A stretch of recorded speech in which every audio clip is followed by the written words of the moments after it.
Have you ever found yourself wondering why a prophet met his end at the claws of bears? Or perhaps how a deceased individual returned to life simply through contact with ancient bones? What if monarchs possessed the ability to reverse the sun's path, and entire military forces vanished in a single night? Concealed within the pages of 2 Kings lie enigmas that will leave you astounded. Unseen celestial warriors, axes that defy gravity, and royal women who eliminated complete dynasties. This ancient text contains the most concealed truths and jaw-dropping narrative turns in all of biblical scripture. Why did the people God selected vanish entirely from history? How did a young ruler uncover a forgotten manuscript that transformed everything? What caused Solomon's glorious temple to become nothing but ashes? The revelations ahead will shake everything you believe about authority, divine messages, and the consequences of defiance. Prepare yourself to discover the hidden truths that spiritual teachers seldom discuss. This is 2 Kings, presented in a way you have never encountered. King Ahaziah of Israel found himself shattered and in desperation. A fall through a palace window had left him with grave injuries. Rather than seeking healing from the God of Israel, he made a choice that would determine his destiny. The monarch dispatched envoys on a mission to seek counsel from Baal-zebub, the deity of Ekron, hoping this foreign power could reveal whether he would survive. However, God had different intentions.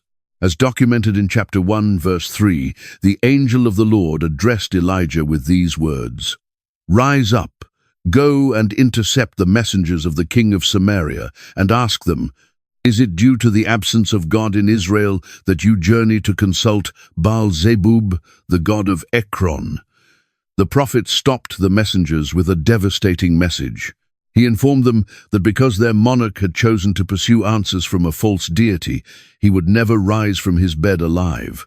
When the envoys returned bearing this dire proclamation, Ahaziah was filled with rage. He demanded to know who had possessed the audacity to utter such statements. Their description left no room for doubt. A man covered in hair, wearing a belt of leather. The king recognized him instantly. "It is Elijah the Tishbite," he declared through clenched teeth. What transpired next demonstrated the authority of God's prophet. Ahaziah dispatched a captain along with 50 soldiers to apprehend Elijah. They located him seated atop a hill, showing no trace of fear. The captain addressed him with arrogance, as we discover in verse 9, "Man of God, the king commands, come down." But Elijah's reply came swiftly and with terrible force. "If I am indeed a man of God, then let fire descend from heaven and devour you along with your 50, he proclaimed. Without delay, fire plummeted from above and consumed all 51 men. The monarch, persistent in his rebellion, dispatched another captain with 50 additional soldiers. This captain repeated the same error, ordering Elijah to descend immediately. Once more, the prophet summoned fire from the heavens. And once more, all 51 men were consumed by divine flames. When Ahaziah sent a third captain with 50 soldiers, this individual had absorbed the lessons from his predecessor's fate. He ascended the hill and dropped to his knees before Elijah, begging for compassion, as documented in verse 13. "Man of God, I implore you, let my life and the lives of these 50 servants be valuable in your eyes."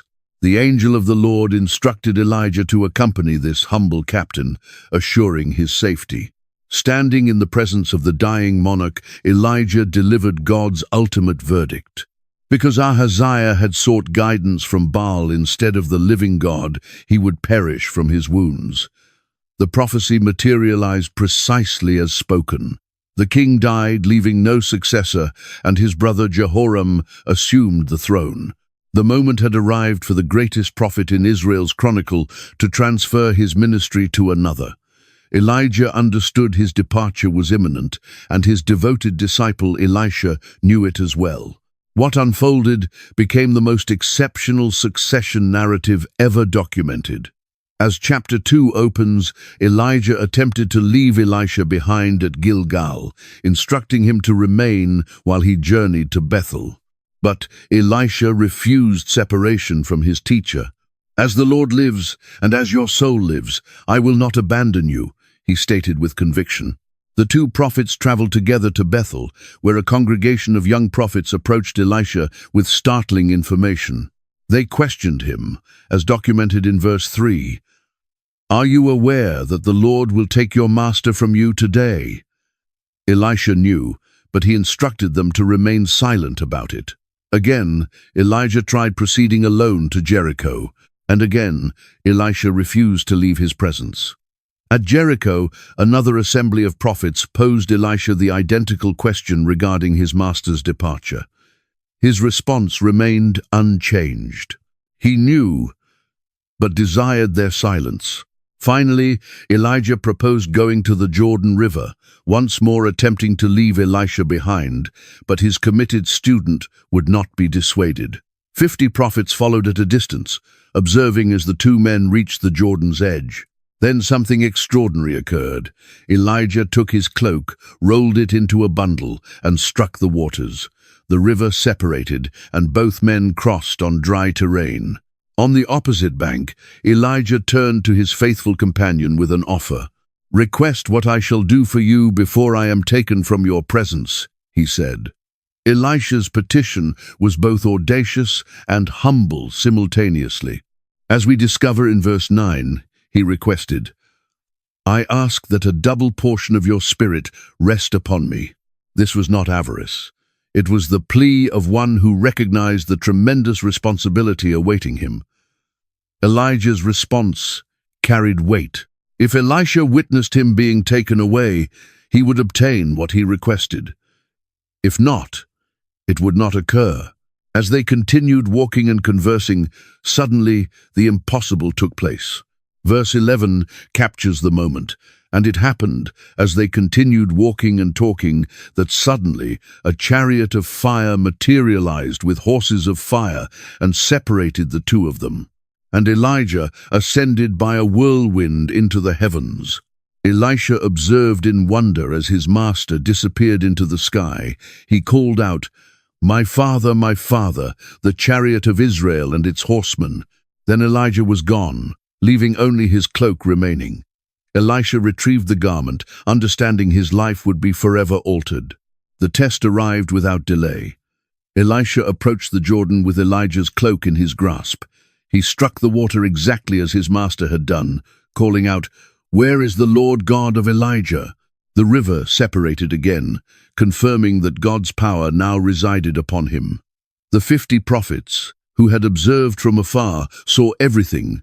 When Elisha crossed back to them, they announced in verse 15, "The spirit of Elijah rests on Elisha." They bowed in his presence, acknowledging their new leader. Elisha's initial miracles came without delay. The inhabitants of Jericho complained that their city was pleasant, but the water was contaminated and caused miscarriages. Elisha requested a new bowl containing salt. He threw the salt into the spring and proclaimed, as documented in verse 21, "Thus declares the Lord, I have purified this water. From it there shall be no more death or barrenness." The water became pure and remained so. As Elisha journeyed to Bethel, a group of young men emerged from the city and ridiculed him, shouting, "Go up, you bald head! Go up, you bald head!" Their disrespect for God's prophet carried serious ramifications. Elisha cursed them in the Lord's name, and 2 female bears emerged from the woods and mauled 42 of the youths. This sobering incident established that the new prophet commanded the identical respect as his predecessor. King Jehoram of Israel confronted a crisis. The nation of Moab, which had rendered tribute to Israel for years, had revolted following King Ahab's death. Their king, Mesha, refused to send the annual payment of 100,000 lambs and wool from 100,000 rams. Jehoram understood he needed to respond, but he could not confront Moab independently. The king reached out to Jehoshaphat of Judah for assistance. As chapter 3 Verse 7 documents. Jehoram conveyed this message: "The king of Moab has rebelled against me. Will you accompany me to battle against Moab?" Jehoshaphat consented, stating, "I will join you. I am as you are, my people as your people, my horses as your horses." They determined to attack Moab from the south through the wilderness of Edom. The king of Edom joined their coalition, and the three armies departed together. But after 7 days of marching through the desert, they encountered disaster. There was no water for the soldiers or their animals. King Jehoram panicked, crying out in verse 10, "Alas, for the Lord has summoned these 3 kings to hand them over to Moab." But Jehoshaphat, a man of faith, had a different notion. He inquired if there was a prophet of the Lord nearby who could seek God's direction. One of the servants knew about Elisha. "Here is Elisha, the son of Shaphat, who poured water on the hands of Elijah," he reported. The 3 kings went to locate the prophet, hoping for divine intervention. Elisha's greeting to Jehoram was hardly cordial. He asked with sarcasm, as documented in verse 13, "What connection do I have with you? Go to the prophets of your father and the prophets of your mother." But when Jehoram mentioned that the Lord had gathered them together only to be defeated by Moab, Elisha's tone shifted. The prophet made it evident he was only assisting because of Jehoshaphat's presence. "As the Lord of hosts lives, before whom I stand. Surely, were it not that I respect the presence of Jehoshaphat, king of Judah, I would not acknowledge you or see you," he proclaimed. Elisha summoned a musician to play, and as the music filled the atmosphere, the hand of the Lord came upon him. His prophecy was precise and encouraging. God would fill the valley with water without any wind or rain. Not only would they have water to drink, but they would also defeat Moab entirely. The following morning brought a miracle. Water appeared everywhere, flowing from the direction of Edom. The valley was filled with clean, fresh water, sufficient for all 3 armies and their animals. Meanwhile, the Moabites heard that the kings had come to fight them. They assembled every man capable of bearing weapons at their border. When they awoke and looked toward the allied encampment, the sun was shining on the water, making it appear red as blood. The Moabites reached the wrong conclusion. "This is blood," they exclaimed in verse 23. "The kings have surely drawn swords and have slain one another. Now, therefore, Moab, to the plunder." They rushed toward what they believed was an abandoned camp full of treasure. Instead, they ran directly into the waiting armies of Israel, Judah, and Edom. The alliance struck forcefully, and the Moabites fled in terror. The allied forces pursued them deep into Moab, destroying cities, hurling stones on every fertile piece of land, stopping up water sources, and cutting down trees. Elisha's ministry touched ordinary people in exceptional ways. His miracles were not merely demonstrations of power. They were acts of compassion that transformed lives forever. A desperate widow approached Elisha with a heartbreaking account. Her husband, one of the prophets, had died and left her in crushing debt. Now the creditor was coming to take her 2 sons as slaves to satisfy what was owed. Chapter 4, verse 2. Documents. Elisha's question, "What shall I do for you? Tell me, what do you possess in the house?" Her answer was heartbreaking. She had nothing except a small jar of oil. Elisha's instructions seemed peculiar. He told her to borrow empty vessels from all her neighbors, not just a few, but as many as possible. Then she was to go inside her house with her sons, shut the door, and pour oil into all the vessels. The woman obeyed entirely. As she began pouring from her small jar, something miraculous occurred. The oil continued flowing. Vessel after vessel was filled until she asked her son for another container. "There is not another vessel," he replied, and only then did the oil cease flowing. When she told Elisha what had transpired, his instructions were practical and hopeful. "Go sell the oil and satisfy your debt, and you and your sons live on the remainder," he said in verse 7. God had not only rescued her sons from slavery, but provided enough for them to live comfortably. Another miracle involved a wealthy woman from Shunem who showed kindness to Elisha whenever he passed through her town. She even convinced her husband to build a small room on their roof for the prophet's use. Elisha wanted to reward her generosity and asked what he could do for her. At first, the woman said she needed nothing, but Elisha's servant Gehazi pointed out that she had no son, and her husband was elderly. When Elisha summoned her back, he made an incredible promise, documented in verse 16. "About this time next year, you shall embrace a son." The woman was shocked, begging him not to deceive her about something so precious. But God's word through his prophet came true. The woman conceived and bore a son exactly as Elisha had predicted. Years passed, and the child grew strong and healthy. One day he went out to his father, who was working with the harvesters. Suddenly the boy cried out, "My head! My head!" Something was terribly wrong. A servant carried the child to his mother, and she held him on her lap until midday. Then the unthinkable occurred. Her miracle son died in her arms. But this woman's faith was exceptional. She carried her dead child to Elisha's room, laid him on the prophet's bed, and shut the door. Without telling her husband what had happened, she prepared to find Elisha. When her husband questioned why she was going, she simply answered, "It is well." She saddled a donkey and told her servant to drive quickly and not slow down unless she instructed him to. When Elisha saw her coming from a distance, he sent Gehazi to meet her and ask if everything was well with her family. Her answer was the same, "It is well." But when she reached Elisha, she fell at his feet and grabbed hold of them, pouring out her heart. Elisha immediately understood the crisis. He told Gehazi to take his staff and run to the house. He was to place the staff on the child's face and speak to no one along the way. But the mother refused to leave Elisha behind. "As the Lord lives and as your soul lives, I will not leave you," she proclaimed. When they reached the house, Gehazi reported that the staff had no effect. The child was still dead. Elisha went into his room alone with the dead boy.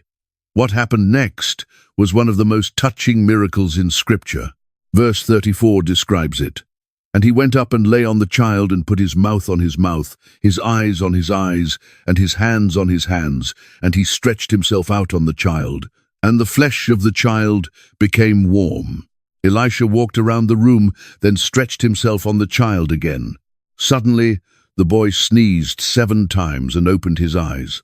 Elisha called for the mother and simply said, "Pick up your son." The woman fell at his feet in overwhelming gratitude, then took her living child in her arms. The prophet's miracles of provision continued. During a time of famine, Elisha was teaching a group of prophets when someone made a pot of stew using wild gourds they had found. The stew was poisonous, and the men cried out, "O man of God, there is death in the pot." Elisha asked for some flour, threw it into the pot, and the deadly stew became safe to eat. Another time, a man brought Elisha 20 loaves of barley bread and some fresh grain. There were 100 men to feed, and the servant wondered how such a small amount could satisfy so many. But Elisha's command was clear, as documented in verse 43, "Give it to the people that they may eat, for thus declares the Lord, they shall eat and have some left over." Just as the prophet predicted, everyone ate until they were full, and there was food remaining. The fame of Elisha's miraculous power reached beyond Israel's borders. In Syria, a commander named Naaman was highly respected by his king and successful in battle. But this great warrior had a terrible problem. He suffered from leprosy, a disease that made him an outcast despite his military achievements. Hope came from an unexpected source. A young Israelite girl captured during a Syrian raid served Naaman's wife. Chapter 5, verse 3 documents her simple but faith-filled words. "If only my master were with the prophet who is in Samaria, for he would heal him of his leprosy." This slave girl's testimony would change everything. When the Syrian king heard about this, he immediately sent Naaman to Israel with an impressive gift: 10 talents of silver, 6,000 shekels of gold, and 10 sets of clothing. The king's letter to Israel's king was direct. "Now, "Be advised when this letter comes to you that I have sent Naaman my servant to you, that you may heal him of his leprosy." But Israel's king panicked when he read the letter. He tore his clothes and cried out in verse 7, "Am I God, to kill and make alive, that this man sends someone to me to heal him of his leprosy? Therefore, please consider and see how he seeks a quarrel with me." The king thought Syria was looking for an excuse to start a war. When Elisha heard about the king's distress, he sent a message. "Why have you torn your clothes?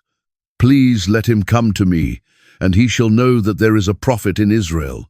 Naaman arrived at Elisha's house with his horses, chariots, and entourage, expecting a grand reception befitting his status. Instead, Elisha did not even come outside. He sent a messenger with simple instructions, documented in verse 10. "Go and wash in the Jordan 7 times, and your flesh shall be restored to you, and you shall be clean." Naaman was furious at this treatment and the seemingly ridiculous cure. The proud commander stormed away, complaining that he had expected Elisha to come out personally, call on his God, wave his hand over the diseased area, and heal the leprosy. He argued that Syria's rivers were better than any water in Israel, asking, "Could I not wash in them and be clean?" But Naaman's servants were wiser than their master. They approached him respectfully and reasoned with him in verse 13.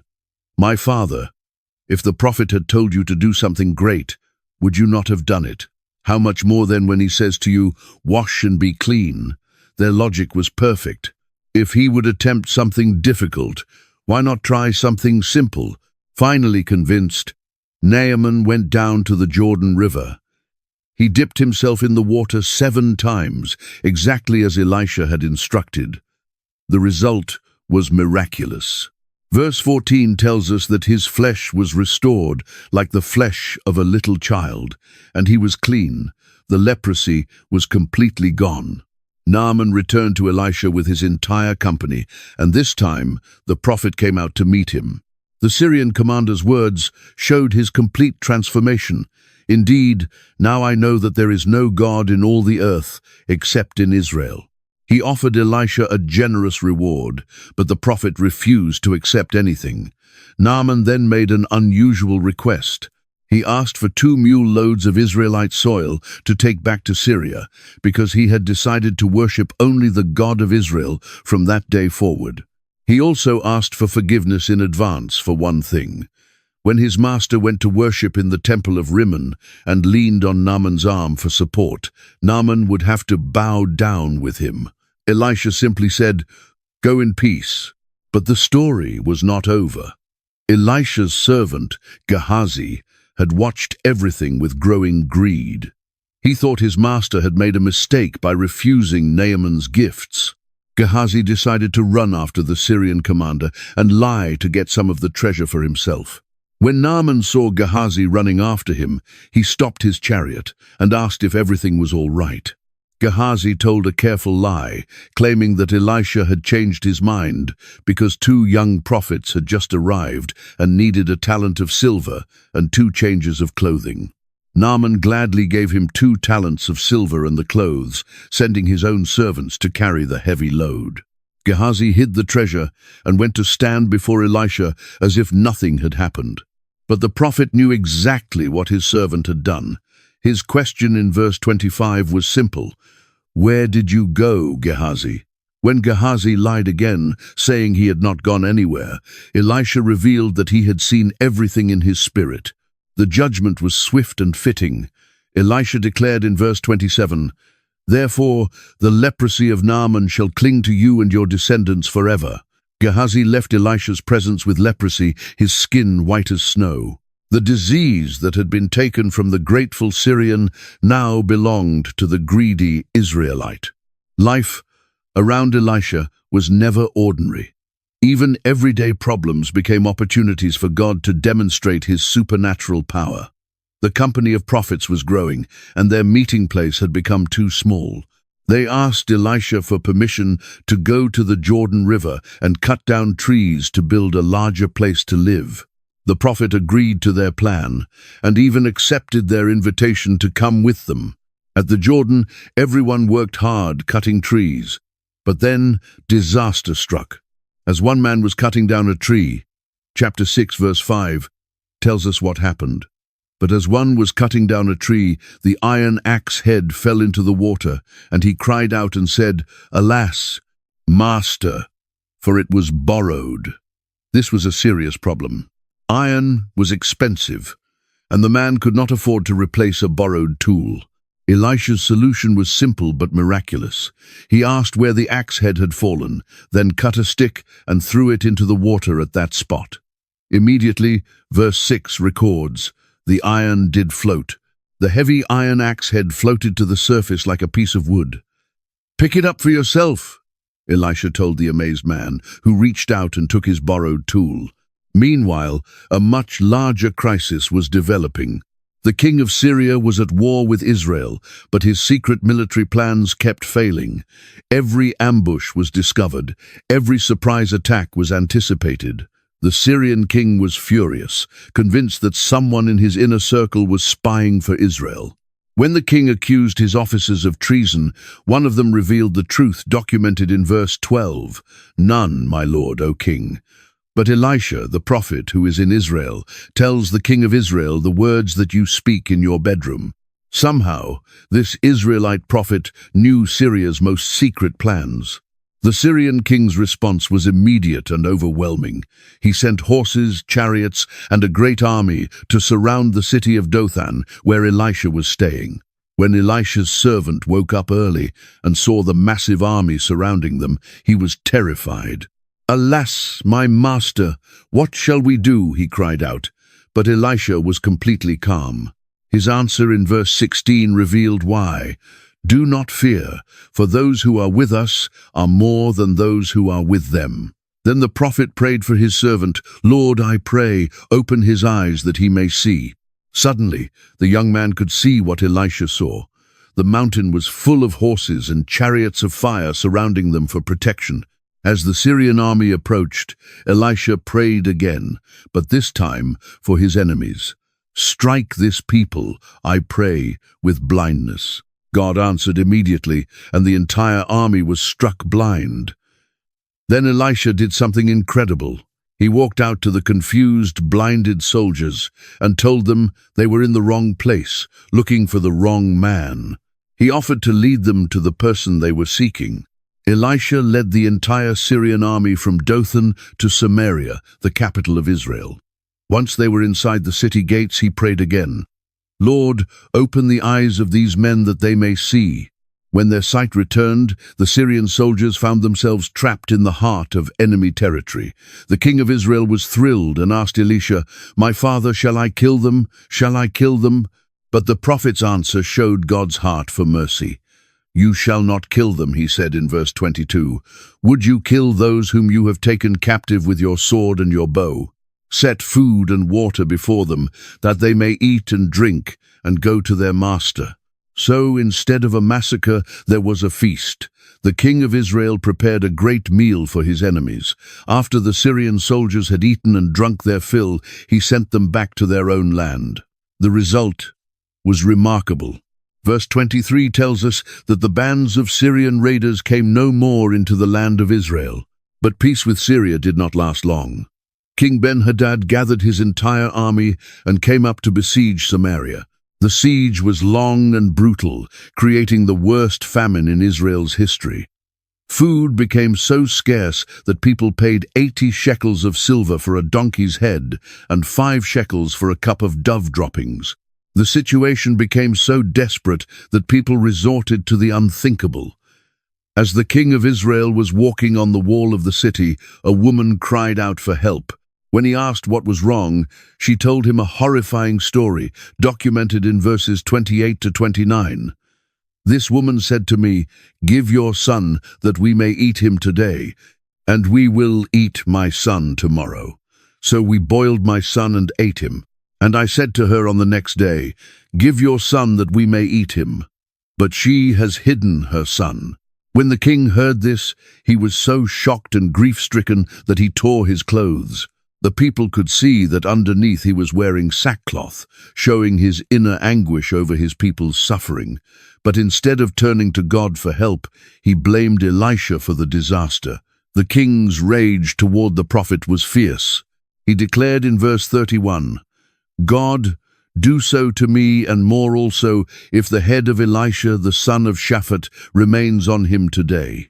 He sent a messenger to execute the prophet, but then followed closely behind himself. Elisha knew they were coming before they arrived. He told the elders who were sitting with him to watch for a messenger and not let him in, because the king would be right behind him. When the king finally arrived, his words showed his despair. "Surely this calamity is from the Lord. Why should I wait for the Lord any longer?" The situation looked completely hopeless. The city was surrounded, people were dying of starvation, and even the king had lost faith in God's ability to save them. But Elisha was about to deliver a prophecy that would seem impossible to believe. At the darkest moment of the siege, when hope seemed completely lost, Elisha made an incredible prediction. Chapter 7, verse 1, documents his words. "Hear the word of the Lord. Thus declares the Lord, tomorrow about this time a seah of fine flour shall be sold for a shekel, and 2 seahs of barley for a shekel at the gate of Samaria." This prophecy seemed impossible. In the middle of a devastating famine, Elisha was predicting that food would become cheap and plentiful within 24 hours. One of the king's officers could not believe it. He responded skeptically in verse 2, "Look, if the Lord would make windows in heaven, could this thing be?" But Elisha's reply was sobering. "In fact, you shall see it with your eyes, but you shall not eat of it." That evening, 4 lepers sat at the entrance of the city gate, facing their own desperate situation. They reasoned among themselves, saying, "Why are we sitting here until we die? If we say we will enter the city, the famine is in the city, and we shall die there. And if we sit here, we die also. Now therefore come, let us surrender to the army of the Syrians. If they keep us alive, we shall live, and if they kill us, we shall only die." As they approached the Syrian camp at twilight, they discovered something amazing. It was completely empty. God had caused the Syrian army to hear the sound of chariots, horses, and a great army. The Syrians thought the Israelites had hired the kings of the Hittites and Egyptians to attack them. So they fled in panic, leaving everything behind. The lepers went from tent to tent, eating and drinking and taking silver, gold, and clothing. After hiding their treasures, they realized they were being selfish. As verse 9 records their conversation, "We are not doing right. This day is a day of good news, and we remain silent. If we wait until morning light, some punishment will come upon us. Now therefore, come, let us go and tell the king's household." They returned to the city and called to the gatekeepers, reporting everything they had seen. The news reached the king, but he was suspicious. He thought it was a trap that the Syrians were hiding, waiting for the Israelites to come out so they could capture the city. But one of his servants suggested a careful plan. They would send scouts with some of the remaining horses to investigate. If it was a trap, they would only lose a few men who were likely to die anyway from the famine. The scouts followed the Syrian army's trail all the way to the Jordan River, finding clothing and equipment scattered along the road in their hasty retreat. When they returned with confirmation that the enemy was truly gone, the people rushed out to plunder the Syrian camp. The result was exactly as Elisha had prophesied. Food became so abundant that a seah of fine flour sold for a shekel and 2 seahs of barley for a shekel. But the doubting officer also experienced the fulfillment of Elisha's words. The king had put him in charge of the gate, and he was trampled to death by the people rushing out to get food. As verse 20 records, "He saw it with his eyes but did not eat of it." God had turned Israel's darkest hour into their greatest victory, proving once again that nothing is impossible for him. The siege was over. The famine was ended. And Elisha's reputation as God's true prophet was established beyond doubt. The morning sun rose over Samaria to reveal an incredible sight. The Syrian camp that had surrounded the city for months was completely abandoned. Tents stood empty, fires still smoldered, and valuable supplies were scattered everywhere. The 4 lepers who had made this discovery the night before had already returned to spread the news. When the city gates opened, chaos erupted. Desperate, starving people poured out of Samaria like water bursting through a dam. They ran toward the Syrian camp, driven by months of hunger and the promise of food. The scene was wild and dangerous as thousands of people rushed to claim whatever they could find. In the midst of this stampede stood the officer who had doubted Elisha's prophecy. The king had placed him in charge of the gate, and his job was to maintain order as people flooded out of the city. But the crowd was beyond control. As chapter 7 verse 17 records, "Then the king appointed the Lord, on whose hand he leaned to have charge of the gate. But the people trampled him in the gateway, and he died as the man of God had said, who spoke when the king came down to him." The irony was complete. This man lived to see Elisha's prophecy come true exactly as predicted, but he never got to taste the abundance he had refused to believe. The very people whose lives were saved by God's intervention accidentally caused his death in their desperate rush for food. Meanwhile, the prophecy about food prices came true to the letter.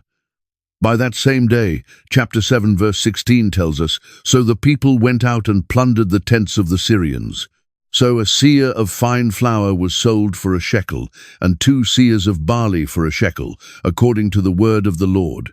The famine that had driven people to cannibalism ended in a single day, replaced by such abundance that expensive food became cheap. The Syrian army had left behind everything: gold, silver, clothing, weapons, food, and livestock. What had been the most valuable commodities during the siege were now available to anyone who wanted them. The people of Samaria went from facing starvation to having more than they could carry. God had shown his power in the most dramatic way possible. He had saved his people without Israel's army lifting a sword. He had turned their enemies into their providers and their darkest hour into their greatest victory. Every word Elisha had spoken came true exactly as he had said it would. Years had passed since Elisha raised the Shunammite woman's son from the dead, but her story was not over. The prophet came to her with urgent advice documented in chapter 8 verse 1. "Arise and go, you and your household, and stay wherever you can. For the Lord has called for a famine, and furthermore it will come upon the land for 7 years." Without questioning the prophet's words, the woman took her family and left Israel. She moved to the land of the Philistines, where she lived for 7 years, just as Elisha had predicted. The famine he warned about came exactly as he said it would.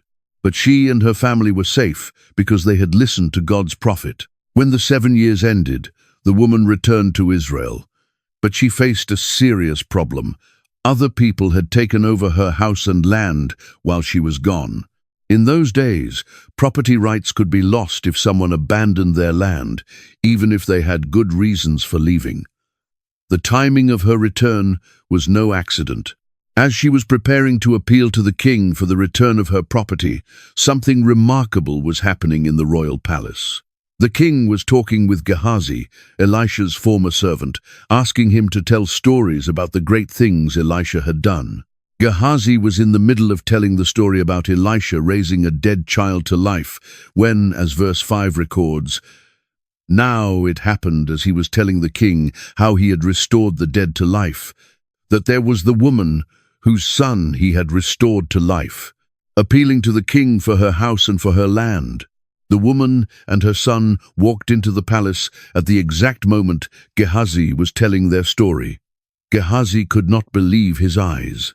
He immediately told the king, 'My lord, O king, this is the woman, and this is her son, whom Elisha restored to life.' The king was fascinated and questioned the woman directly about what had happened. She confirmed every detail of Gehazi's account. The king was so impressed by this proof of Elisha's power that he acted immediately. He appointed a court official to handle her case and gave specific instructions documented in verse 6. "Restore all that was hers, and all the proceeds of the field from the day that she left the land until now." Not only did she get her property back, but she also received payment for all the crops that had been harvested from her land during the 7 years she was away. After dealing with the woman's case, the king's attention turned to international affairs. Elisha traveled to Damascus, where Ben-Hadad, king of Syria, was sick. When the Syrian king heard that the famous Israelite prophet was in the city, he sent his officer Hazael to ask if he would recover from his illness. Hazael came to Elisha with 40 camel loads of gifts and asked the question his king wanted answered. Elisha's response was both hopeful and terrifying. He told Hazael to tell Ben-Hadad that he would certainly recover from his sickness, but then added a chilling prediction. However, the Lord has shown me that he will really die. Then something strange happened. Elisha stared at Hazael for a long time until the Syrian officer became uncomfortable. Suddenly, the prophet began to weep. When Hazael asked why he was crying, Elisha revealed a horrifying vision of the future documented in verse 12. "Because I know the evil that you will do to the children of Israel. Their strongholds you will set on fire, and their young men you will kill with the sword, and you will dash their children and rip open their women with child." Hazael was shocked by this prediction. "But what is your servant, a dog, that he should do this gross thing?" he protested. But Elisha's answer was certain. "The Lord has shown me that you will become king over Syria." When Hazael returned to Ben-Hadad, he delivered the hopeful part of Elisha's message, saying the king would recover. But the next day, Hazael took a thick cloth, soaked it in water, and spread it over the king's face until he died. Just as Elisha had predicted, Hazael became the new king of Syria, and his reign would bring terrible suffering to Israel. While these events were happening in Syria, both Israel and Judah were dealing with their own problems. In Judah, Jehoram had become king and immediately showed his evil character. Chapter 8, verse 18 tells us, "And he walked in the way of the kings of Israel, just as the house of Ahab had done. For the daughter of Ahab was his wife, and he did evil in the sight of the Lord." Jehoram's reign was marked by rebellion and loss. Edom revolted against Judah's control, and despite Jehoram's attempts to put down the rebellion, Edom gained its independence. The city of Libnah also rebelled, showing how weak Jehoram's kingdom had become. When Jehoram died, his son Ahaziah became king of Judah at age 22. Like his father, Ahaziah followed the evil ways of Ahab's family because his mother was Athaliah, Ahab's daughter. His reign would be short and tragic. Meanwhile, in Israel, King Joram was fighting against Hazael of Syria at Ramoth-Gilead. During the battle, Joram was wounded and returned to Jezreel to recover. King Ahaziah of Judah went to visit his wounded relative, setting the stage for a dramatic change that would shake both kingdoms. God had decided it was time to fulfill his promise to destroy Ahab's family completely. Elisha called one of the young prophets and gave him a dangerous mission.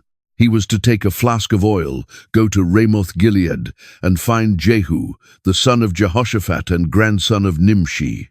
The prophet's instructions were very specific, as documented in chapter 9, verse 3. "Then take the flask of oil and pour it on his head and say, 'Thus declares the Lord, I have anointed you king over Israel.' Then open the door and flee, and do not delay." This was a secret mission that could cost the young man his life if he was discovered. The young prophet found Jehu sitting with his fellow army commanders. When he asked to speak with Jehu privately, the other officers wondered what this strange young man wanted. Jehu followed him into a private room where the prophet quickly poured oil on his head and delivered God's message. The anointing came with a divine commission that was both clear and terrible. God was making Jehu king so he could destroy Ahab's entire family. As verse 7 records, "You shall strike down the house of Ahab your master, that I may avenge the blood of my servants, the prophets, and the blood of all the servants of the Lord, at the hand of Jezebel." Every member of Ahab's family was to be killed, and Jezebel would die exactly as Elijah had prophesied. After delivering this message, the young prophet immediately fled just as Elisha had instructed. Jehu returned to his fellow commanders, who were curious about what had happened. When they pressed him for details, he first tried to dismiss their questions, calling the prophet a madman. But his fellow officers were not satisfied with that answer. "That is a lie," they said in verse 12. "Tell us now." So Jehu told them exactly what had happened, that the prophet had anointed him as king over Israel. The response was immediate and enthusiastic. Each commander took off his garment and spread it on the steps under Jehu's feet. They blew a trumpet and shouted, "Jehu is king." The revolution had begun, and there was no turning back. Jehu's first order was that no one should leave the city to carry news to Jezreel, where King Joram was recovering. He wanted to maintain the element of surprise for what he was about to do. The army commanders were completely behind him, ready to follow their newly anointed king wherever he would lead them. Jehu wasted no time putting his divine commission into action. He got into his chariot and drove furiously toward Jezreel, accompanied by his loyal followers. His driving was so distinctive that it would become legendary. People could recognize Jehu from a distance by his reckless, aggressive style. The watchman on the tower of Jezreel spotted the approaching company of chariots and reported to King Joram. The king sent a horseman to meet them and ask if they came in peace. But when the messenger reached Jehu, he never returned. As chapter 9, verse 18, records Jehu's response. "What have you to do with peace? Turn around and follow me." A second messenger was sent with the same result. The watchman reported back to the king. "He went to them and is not coming back, and the driving is like the driving of Jehu, the son of Nimshi, for he drives furiously." King Joram began to realize something serious was happening. Joram made a fatal decision. Instead of preparing for battle, he decided to go out and meet Jehu personally. King Ahaziah of Judah, who was still visiting, joined him. The two kings rode out in their chariots to confront whatever threat was approaching. They met Jehu at the property that had once belonged to Naboth, the Jezreelite, the vineyard that Ahab had stolen through Jezebel's murder scheme. The location was no accident. God's justice was about to be completed in the very place where Ahab's great sin had occurred. King Joram called out to Jehu, asking, "Is it peace, Jehu?" But Jehu's answer revealed the true purpose of his mission. As verse 22 records, "What peace, as long as the harlotries of your mother Jezebel and her witchcraft are so many?"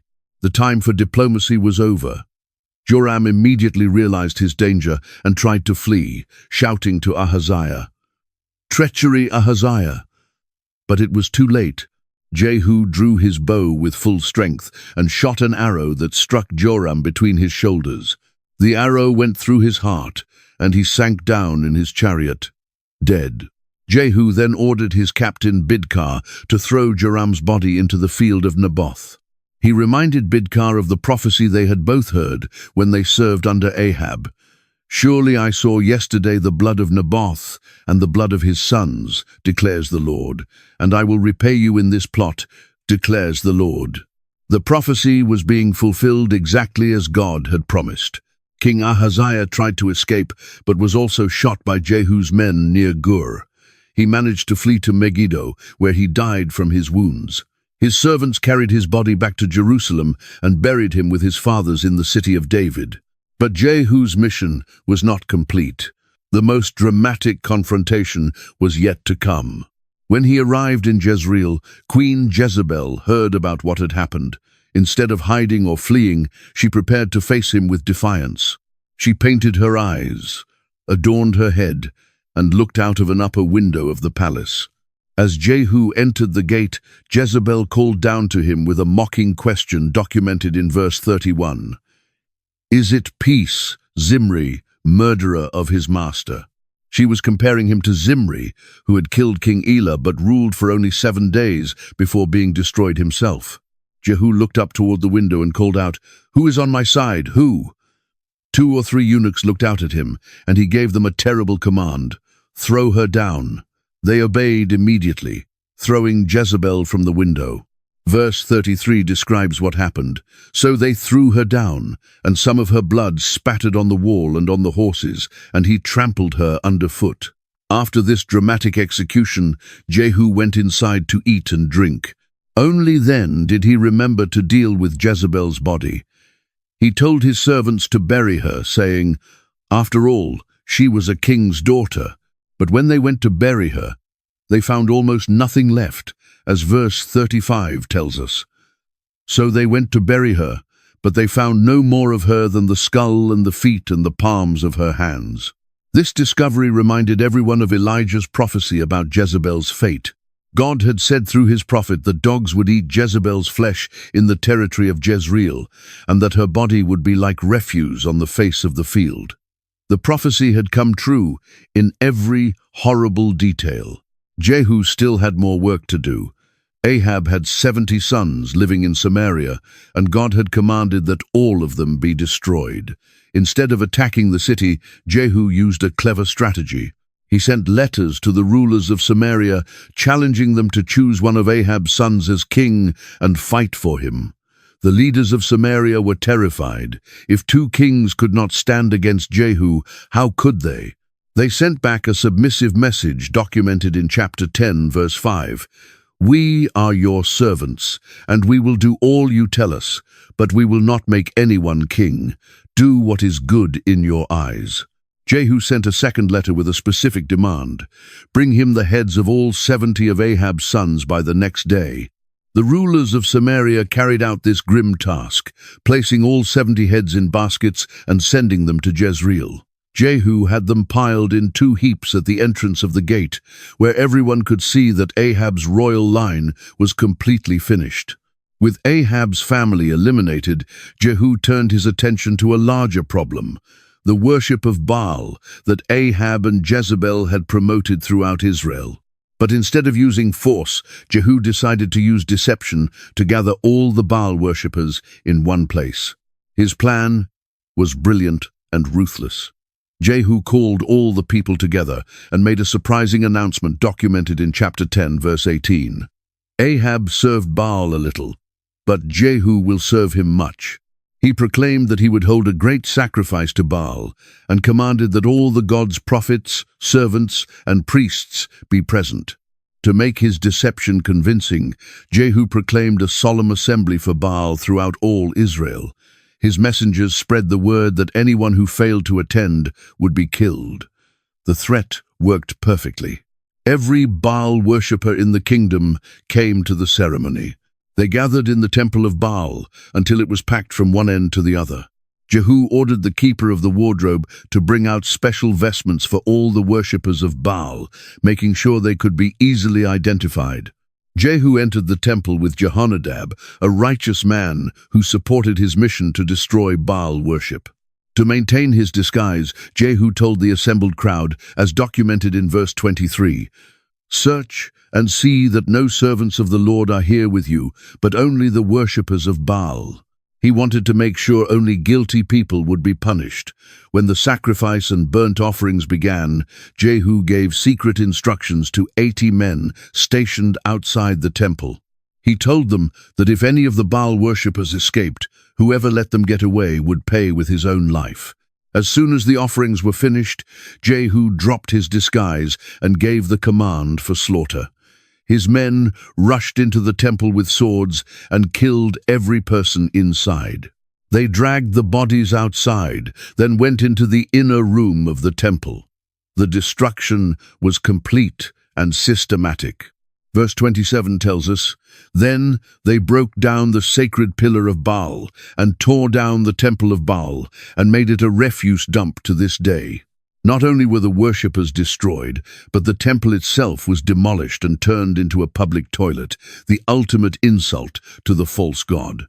God approved of Jehu's work in destroying Baal worship. Through a prophet, the Lord told Jehu in verse 30, "Because you have done well in doing what is right in my sight, and have done to the house of Ahab all that was in my heart, your sons shall sit on the throne of Israel to the 4th generation." However, Jehu's obedience was incomplete. While he had destroyed Baal worship, he failed to remove the golden calves that Jeroboam had set up at Dan and Bethel. These idols continued to lead Israel into sin, and Jehu continued to walk in the same sins that had plagued every king of Israel since the kingdom was divided. This partial obedience had serious consequences. God began to cut off parts of Israel's territory. Hazael of Syria attacked and conquered all the land east of the Jordan River, from Aroer to Gilead and Bashan. Israel was growing smaller and weaker, losing the very territories that God had given them as their inheritance. Jehu reigned over Israel for 28 years before he died and was buried in Samaria. His son Jehoahaz became king after him, continuing the dynasty that God had promised would last 4 generations. But Israel's spiritual condition remained unchanged, and their troubles with Syria would only get worse. The death of King Ahaziah in Jehu's revolution created a crisis in Judah that led to the most shocking event in the southern kingdom's history. When Ahaziah's mother, Athaliah, heard that her son was dead, she made a decision that revealed her true character. Chapter 11 verse 1 records her terrible action. When Athaliah, the mother of Ahaziah, saw that her son was dead, she arose and destroyed all the royal heirs. This was unthinkable. A grandmother murdering her own grandchildren to seize power for herself. Athaliah was determined to wipe out David's royal line and rule Judah herself. She had learned well from her mother Jezebel's ruthless methods and was willing to commit any evil to get what she wanted.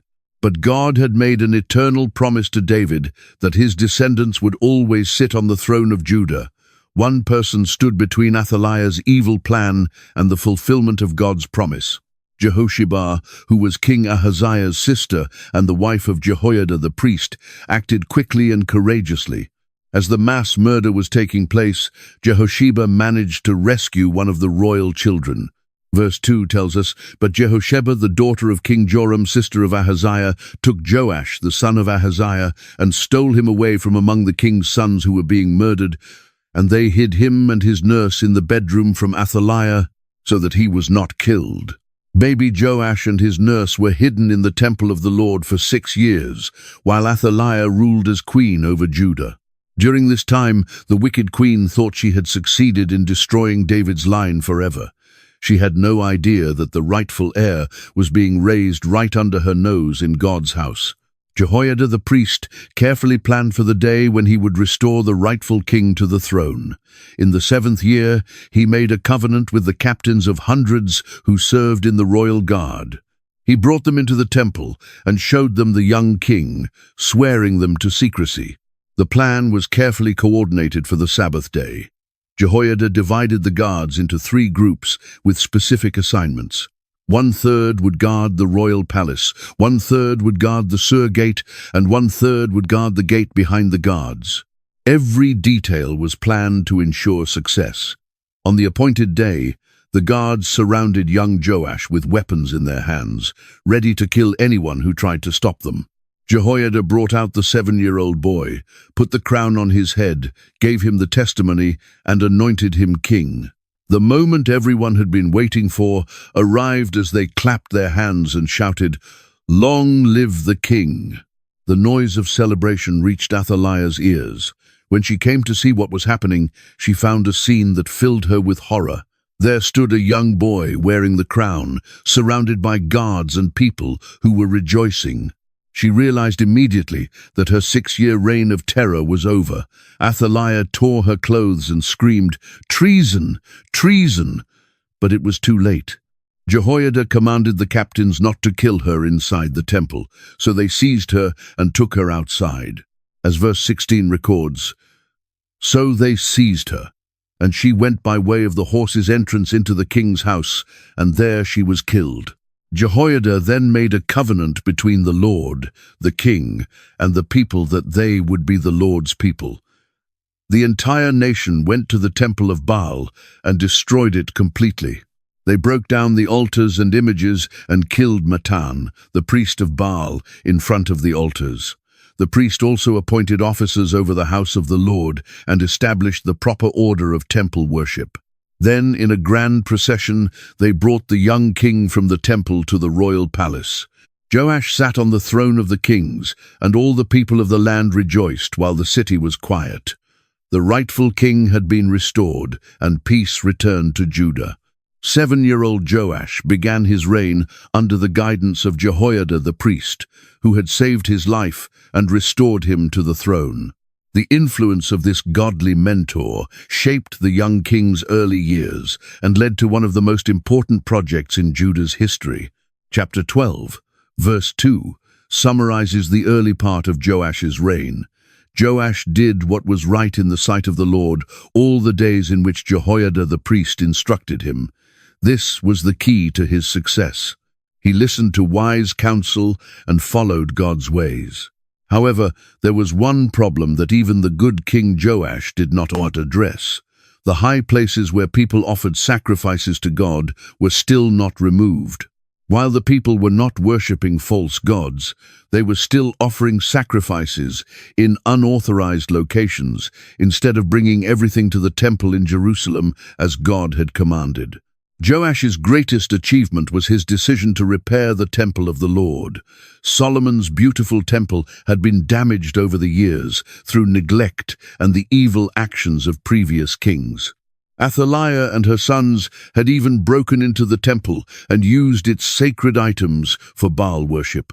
The king's first plan for funding the repairs involved the priests collecting money from several sources: the census tax, redemption money for people, and voluntary offerings.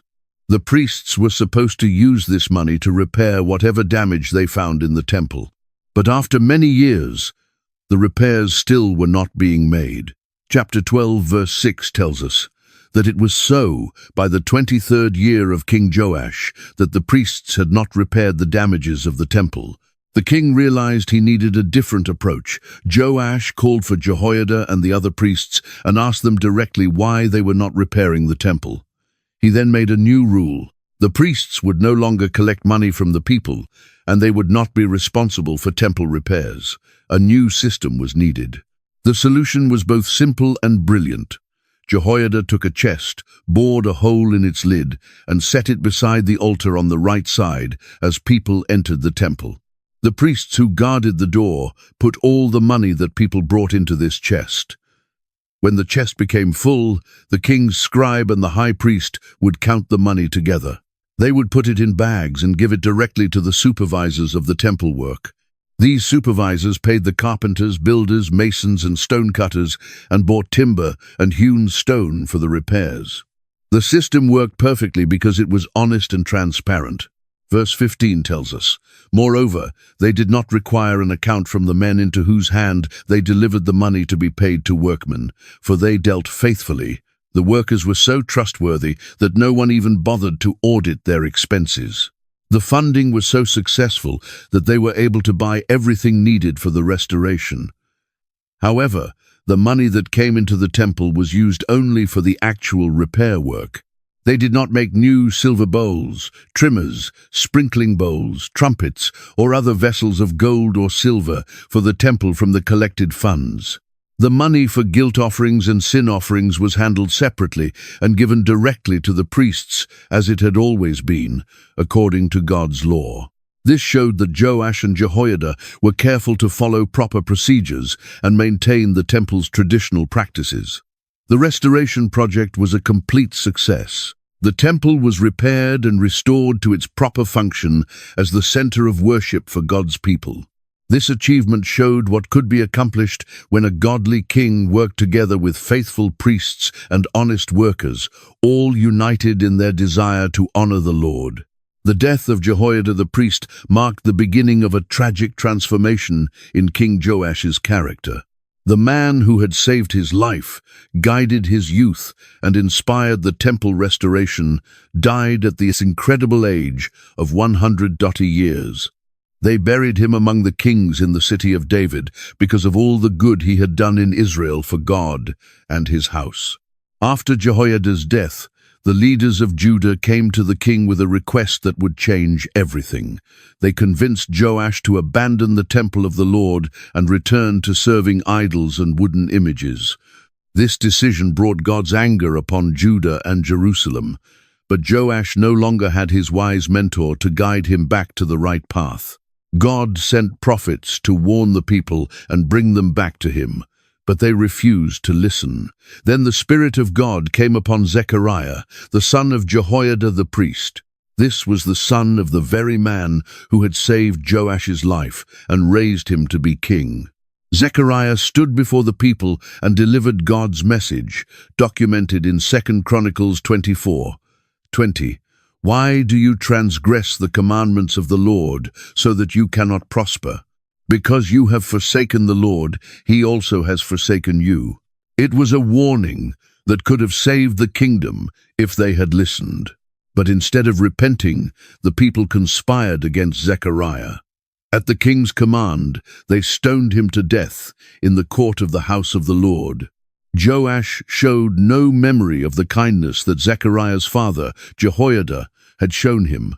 As Zechariah was dying, he cried out, "The Lord, look on it and repay." This murder of an innocent priest in the temple court was one of the most shocking acts of ingratitude in the Bible. Joash had forgotten everything Jehoiada had done for him and allowed his people to kill the priest's son for speaking God's truth. God's judgment came quickly. At the end of that same year, the Syrian army under King Hazael came up against Judah and Jerusalem. Though they came with only a small number of men, God delivered a much larger army of Judah into their hands because the people had forsaken the Lord. The Syrians destroyed all the leaders of the people and sent their plunder to the king of Damascus. It was a humiliating defeat that showed how far Judah had fallen under Joash's compromised leadership. To make matters worse, King Hazael set his sights on Jerusalem itself. Chapter 12, verse 17, tells us, Hazael, king of Syria, went up and fought against Gath and took it. Then Hazael set his face to go up to Jerusalem. The holy city was in danger of being captured and destroyed. Joash was forced to take desperate action to save his capital. He gathered all the sacred items that his ancestors, Jehoshaphat, Jehoram, and Ahaziah, had dedicated to the temple, along with his own dedicated things and all the gold in the treasuries of the temple and the king's house. He sent everything to Hazael as tribute, and the Syrian king withdrew from Jerusalem. This was a shameful end to what had started as a godly reign. The king who had once restored the temple was now stripping it of its treasures to pay off foreign enemies. The temple that had been beautifully repaired was left empty and dishonored. But Joash's troubles were not over. He became seriously ill, and while he was weak and vulnerable, his own servants conspired against him. They were angry about the blood of Zechariah and decided their king deserved to die for his crimes.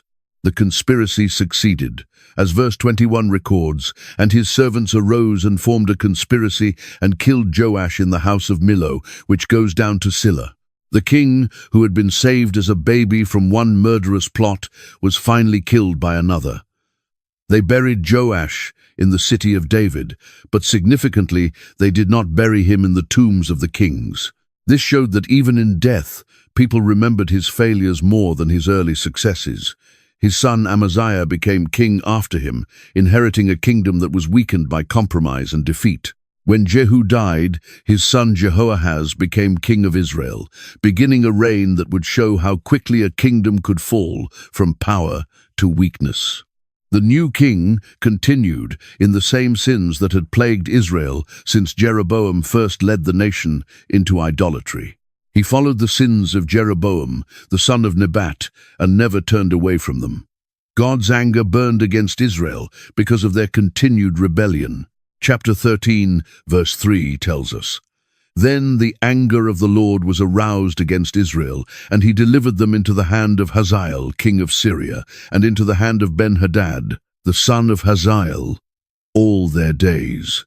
The Syrian oppression became overwhelming. Hazael crushed Israel's military power so completely that recovery seemed impossible. The Syrian king left Jehoahaz with almost nothing, only 50 horsemen, 10 chariots, and 10,000 foot soldiers. As verse 7 describes, "For he left of the army of Jehoahaz only 50 horsemen, 10 chariots, and 10,000 foot soldiers, for the king of Syria had destroyed them and made them like the dust at threshing." But even in this desperate situation, God showed mercy when his people cried out.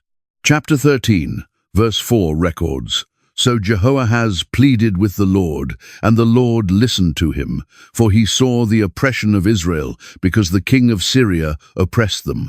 The Lord gave Israel a deliverer who saved them from Syrian control." However, Israel's spiritual condition did not improve despite God's deliverance. Verse 6 shows their stubborn rebellion. "Nevertheless, they did not depart from the sins of the house of Jeroboam, who had made Israel sin, but walked in them, and the wooden image also remained in Samaria." When Jehoahaz died after 17 years, his son Jehoash became king. The new king was no better than his father. Chapter 13:11 tells us, "And he did evil in the sight of the Lord." He did not turn away from all the sins of Jeroboam, the son of Nebat, who made Israel sin, but he walked in them. The great prophet Elisha had served God faithfully for more than 50 years, but now the time had come for him to face death. Chapter 13, verse 14 tells us, "Elisha had become sick with the illness of which he would die. When King Jehoash heard that the prophet was dying, he immediately went to visit him. Standing over Elisha's sickbed, Jehoash cried out with the same words Elisha had used when Elijah was taken to heaven. 'O my father, the chariot of Israel and its horsemen.'" Elisha, though weak and dying, had one final prophecy to give. He told the king to take a bow and arrows. When Jehoash held the bow, Elisha put his hands on the king's hands, a symbolic act showing that God's power was still working through his prophet. Then Elisha gave a specific command, documented in verse 17, "Open the east window." When the king opened it, the prophet said, "Shoot," and Jehoash shot an arrow toward the east.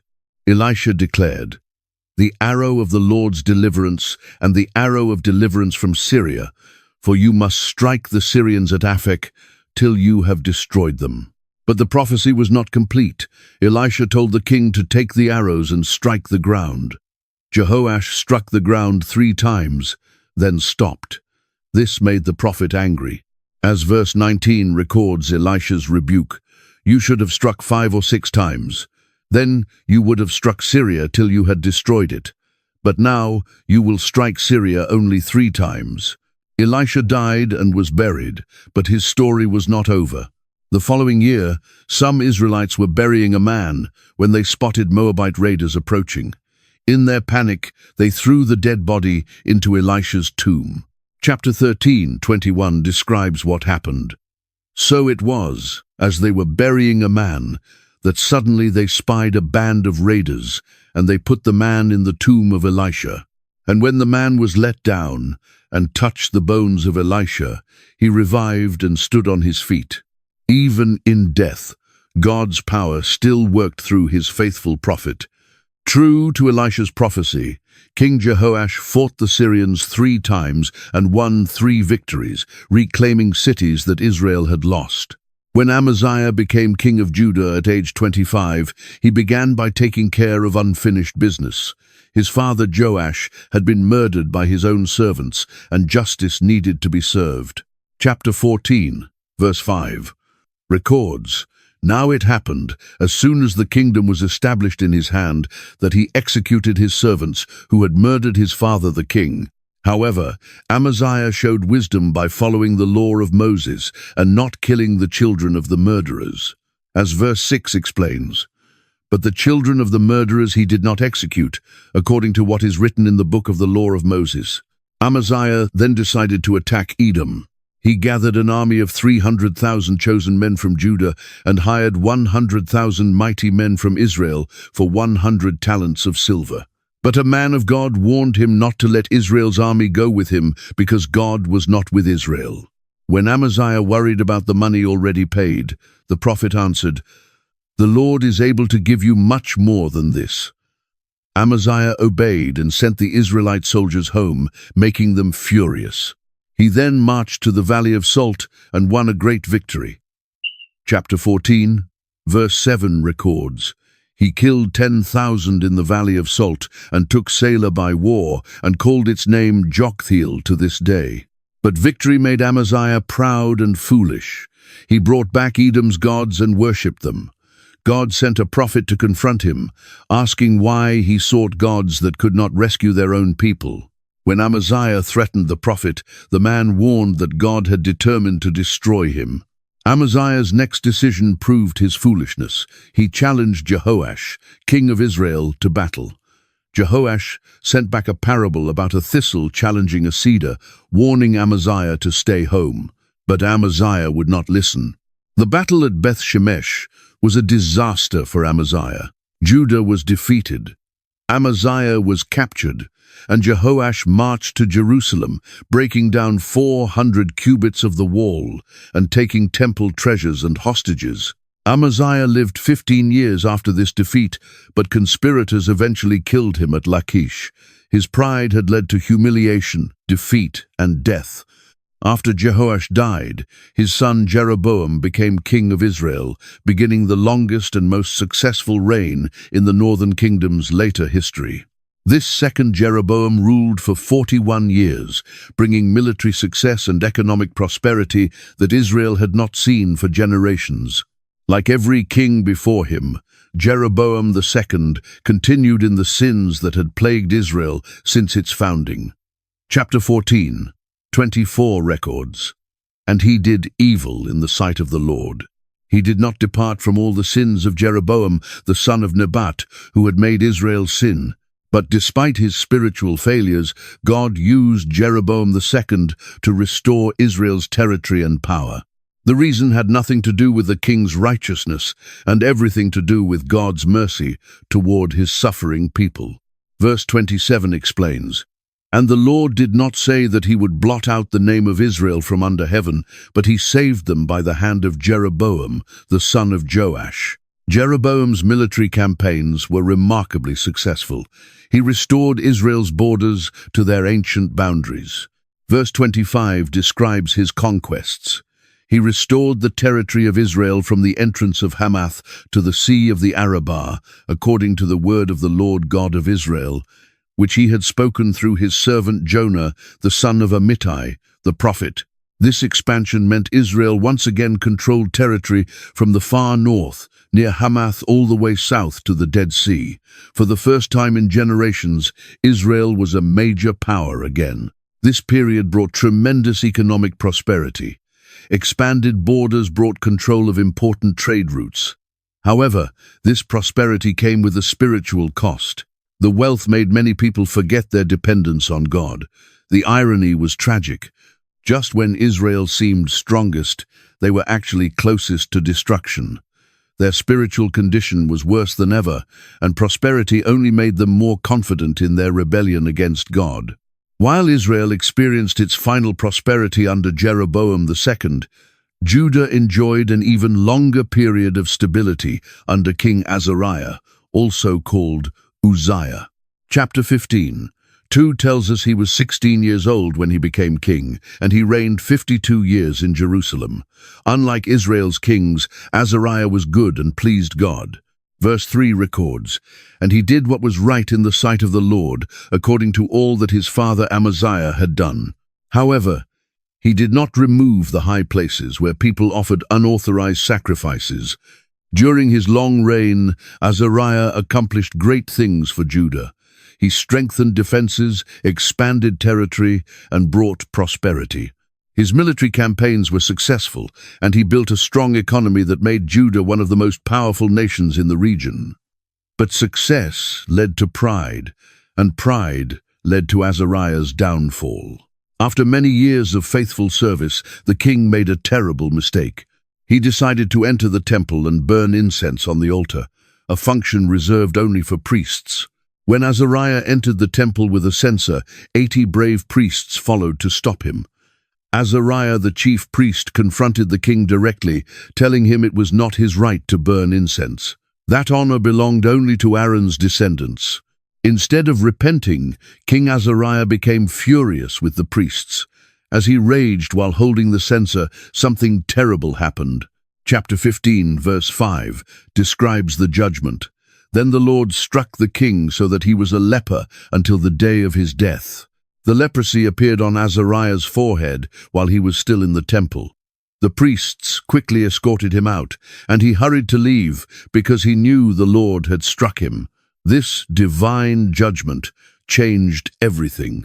He had to live in isolation for the rest of his life, while his son Jotham administered the kingdom. Azariah's reign perfectly illustrated how success and prosperity could lead to spiritual pride and downfall. He had been a good king for most of his 52 years, but his final act of presumption overshadowed all his achievements. After Jeroboam II's long reign ended, Israel entered a period of chaos that would last until the kingdom's destruction. The rapid succession of kings during these final decades showed how far the northern kingdom had fallen.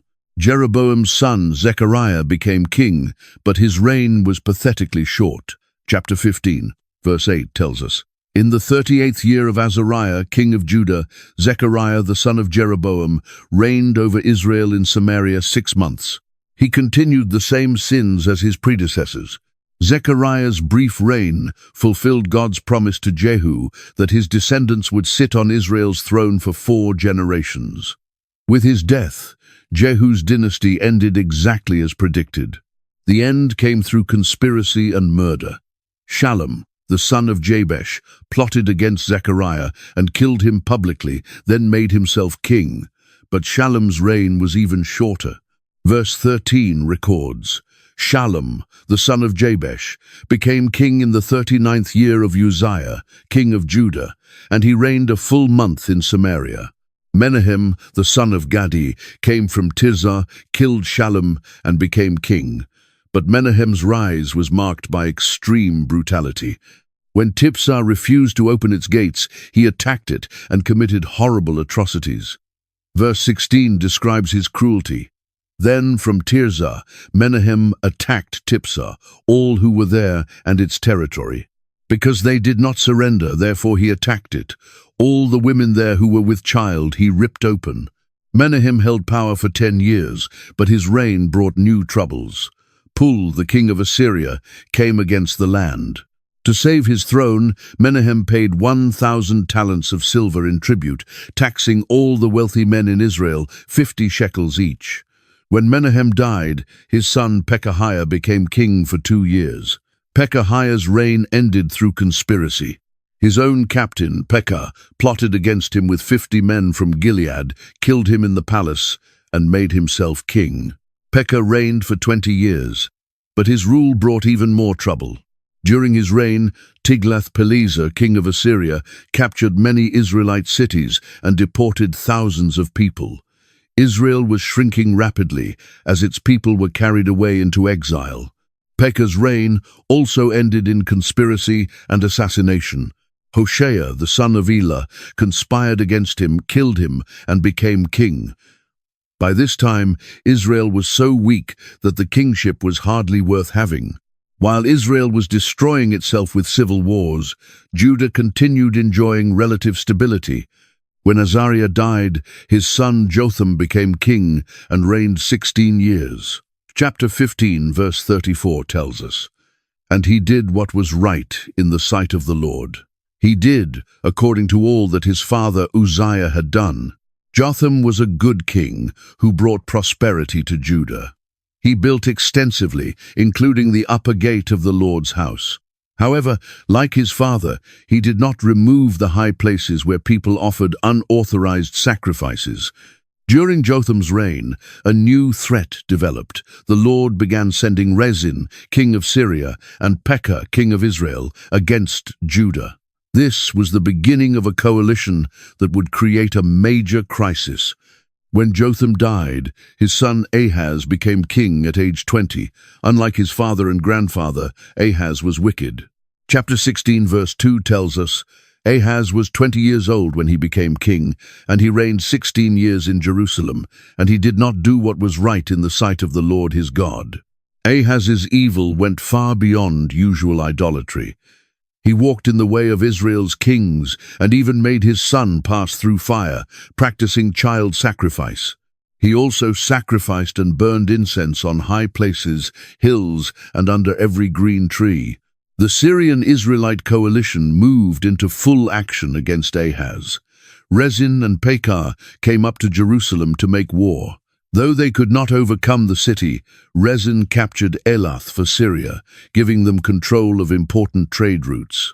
Facing this overwhelming threat, Ahaz made a decision with terrible consequences. Instead of trusting God, he asked Assyria for help. Ahaz sent messengers to Tiglath-Pileser with a message documented in verse 7. "I am your servant and your son. Come up and save me from the hand of the king of Syria and from the hand of the king of Israel." To persuade the Assyrian king, Ahaz took silver and gold from the temple and royal palace and sent it as tribute. This was the first time a Judean king had stripped the temple to pay foreign powers. The strategy worked short-term. Tiglath-Pileser attacked Damascus, captured it, deported its people, and killed Rezin.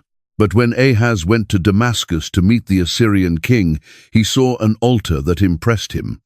He sent detailed drawings to Jerusalem's priest with instructions to build an identical altar.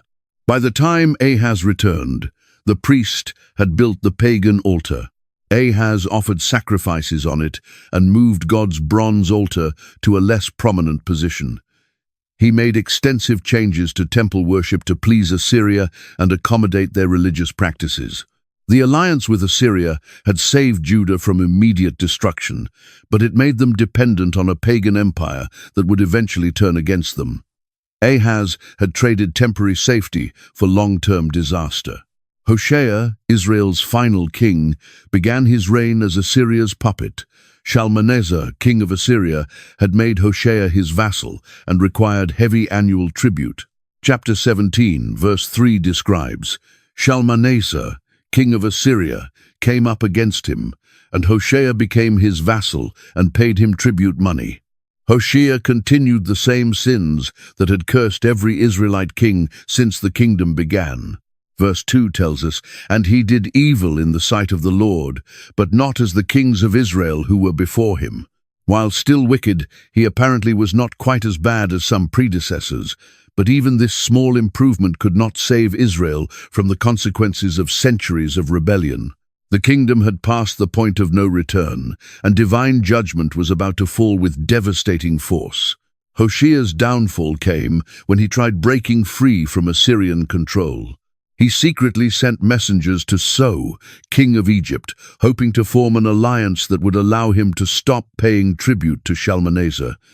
This was foolish and desperate. When Shalmaneser discovered Hoshea's treachery, his response was swift and brutal.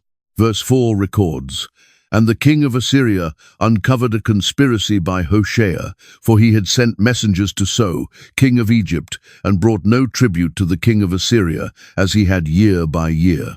Therefore the king of Assyria shut him up and bound him in prison." With Hoshea imprisoned, Shalmaneser turned his full attention to destroying what remained of the northern kingdom. The Assyrian army invaded Israel and laid siege to Samaria. This would be the final siege in Israel's history. The siege lasted 3 long years, from 724 to 722 BC. The people of Samaria held out desperately, hoping for relief that would never come. Egypt provided no help. One by one, their food supplies ran out, and their defenses crumbled. In the 9th year of Hoshea's reign, Samaria finally fell. Verse 6 records the end. In the 9th year of Hoshea, the king of Assyria took Samaria and carried Israel away to Assyria and placed them in Halah, and by the Habor, the river of Gozan, and in the cities of the Medes. This was the end of Israel as a nation. The 10 northern tribes were deported to distant lands where they would lose their identity and never return as a unified people. The kingdom that had existed for over 200 years was finished forever. The Bible provides a detailed explanation for Israel's destruction. They had sinned against the Lord their God, who brought them out of Egypt, fearing other gods and walking in the statutes of the nations whom the Lord had cast out. They had done secretly against the Lord things that were not right, building high places in all their cities, and setting up sacred pillars and wooden images on every high hill and under every green tree. When Hezekiah became king of Judah at age 25, he brought a spiritual revolution that would transform the entire kingdom. Unlike his wicked father Ahaz, who had filled Judah with idolatry and pagan practices, Hezekiah was determined to bring his people back to the true worship of God. Chapter 18, verse 3 tells us, "And he did what was right in the sight of the Lord, according to all that his father David had done." This was the highest praise that could be given to any king, to be compared to David himself, the man after God's own heart. But Hezekiah did not stop with personal righteousness. He launched the most comprehensive religious reform in Judah's history. The new king tackled problems that previous good kings had been afraid to touch. Verse 4 describes his bold actions. He removed the high places and broke the sacred pillars, cut down the wooden image, and broke in pieces the bronze serpent that Moses had made. For until those days, the children of Israel burned incense to it and called it Nehushtan. The destruction of the high places was revolutionary. For generations, even good kings had allowed people to worship God at unauthorized locations throughout the kingdom. But Hezekiah understood that true worship had to be centered at the temple in Jerusalem, exactly as God had commanded. Even more shocking was his decision to destroy the bronze serpent that Moses had made in the wilderness. This was a precious relic from Israel's history, but the people had turned it into an idol, burning incense to it and treating it like a god. Hezekiah called it Nehushtan, which means a piece of bronze, showing that he understood it was just metal, not something to be worshipped. God blessed Hezekiah's faithfulness in remarkable ways. Verse 7 describes the divine favor. The Lord was with him. He prospered wherever he went. And he rebelled against the king of Assyria and did not serve him. For the first time in years, Judah was free from foreign domination. Despite Hezekiah's faithfulness, Judah faced its greatest crisis when the mighty Assyrian Empire turned its attention south. In the 14th year of Hezekiah's reign, Sennacherib, king of Assyria, came up against all the fortified cities of Judah and captured them one by one. Seeing his kingdom under attack, Hezekiah tried to buy peace with tribute. Chapter 18, verse 14, records his message to the Assyrian king, "I have done wrong, turn away from me. Whatever you impose on me, I will pay." Sennacherib demanded 300 talents of silver and 30 talents of gold, an enormous sum. But paying tribute was not enough for Sennacherib. The Assyrian king sent a massive army under his general, the Rabshakeh, to demand Jerusalem's complete surrender. When the Assyrian forces arrived at Jerusalem, they called for King Hezekiah to come out and negotiate. Instead of the king, 3 of his top officials went out to meet the Assyrians. What followed was one of the most intense psychological warfare campaigns in history. The Rabshakeh began his speech by mocking Hezekiah's trust in Egypt for help. But the Assyrian general's most devastating attack was against Judah's faith in God. The Rabshakeh's speech to the people was designed to break their will to resist.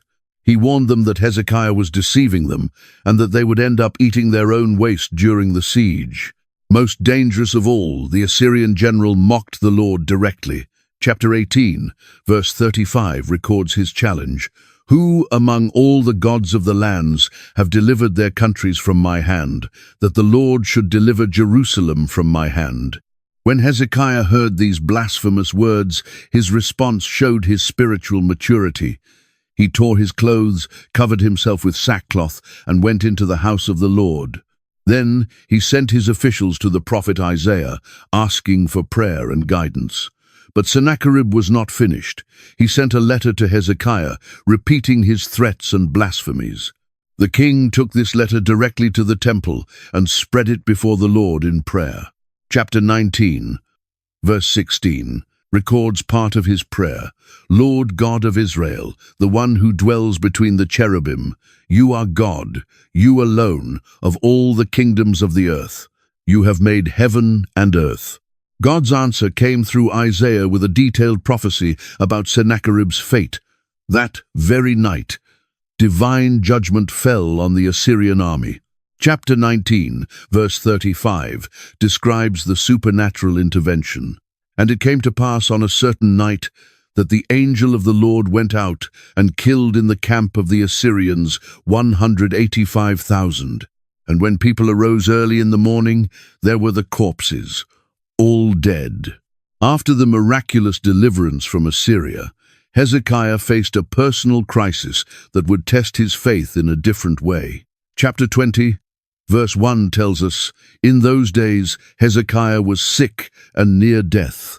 And Isaiah the prophet, the son of Amoz, went to him and said to him, Thus declares the Lord, set your house in order, for you shall die and not live. This news devastated the king. Hezekiah's response was deeply emotional and desperate. Verse 2 describes his reaction. Then he turned his face toward the wall and prayed to the Lord. The king's prayer was intensely personal and heartfelt. He reminded God of his faithful service, saying in verse 3, Remember now, O Lord, I pray, how I have walked before you in truth and with a loyal heart, and have done what was good in your sight. Then Hezekiah wept bitterly. God's mercy toward his faithful servant was immediate. Before Isaiah had even left the palace courtyard, the word of the Lord came to him again. Isaiah's new prophecy was filled with hope and promise. Chapter 20, verse 5, records God's response. Return and tell Hezekiah, the leader of my people, thus declares the Lord, the God of David, your father, I have heard your prayer. I have seen your tears. Surely I will heal you. On the third day, you shall go up to the house of the Lord. Hezekiah asked for a sign to confirm this incredible promise. God offered him a choice. Would the shadow on the sundial go forward 10 degrees or backward 10 degrees? The king chose the more difficult miracle, asking for the shadow to go backward 10 degrees. Chapter 20. Verse 11 records the miraculous sign. So Isaiah the prophet cried out to the Lord, and he brought the shadow 10 degrees backward, by which it had gone down on the sundial of Ahaz. This was an astounding miracle that defied the normal laws of nature and confirmed God's power over creation itself. News of Hezekiah's miraculous recovery spread to distant lands. When Berodach-Baladan, king of Babylon, heard about the king's illness and recovery, he sent letters and a present to congratulate him. Hezekiah received the Babylonian envoys warmly and showed them everything in his treasuries. When Isaiah heard about this visit, he delivered a sobering prophecy about Babylon, eventually taking all of Judah's treasures and even some of the royal family into exile. When Hezekiah died, his 12-year-old son Manasseh became king of Judah. What followed was the longest and most evil reign in the southern kingdom's history. Chapter 21, verse 1 tells us, Manasseh was 12 years old when he became king, and he reigned 55 years in Jerusalem. This young king completely rejected everything his father had stood for. Instead of continuing Hezekiah's reforms, Manasseh systematically destroyed them and led Judah into worse sin than the nation had ever known before. Verse 2 summarizes his character, and he did evil in the sight of the Lord, according to the abominations of the nations whom the Lord had cast out before the children of Israel. The king's first act was to rebuild all the high places that his father had destroyed.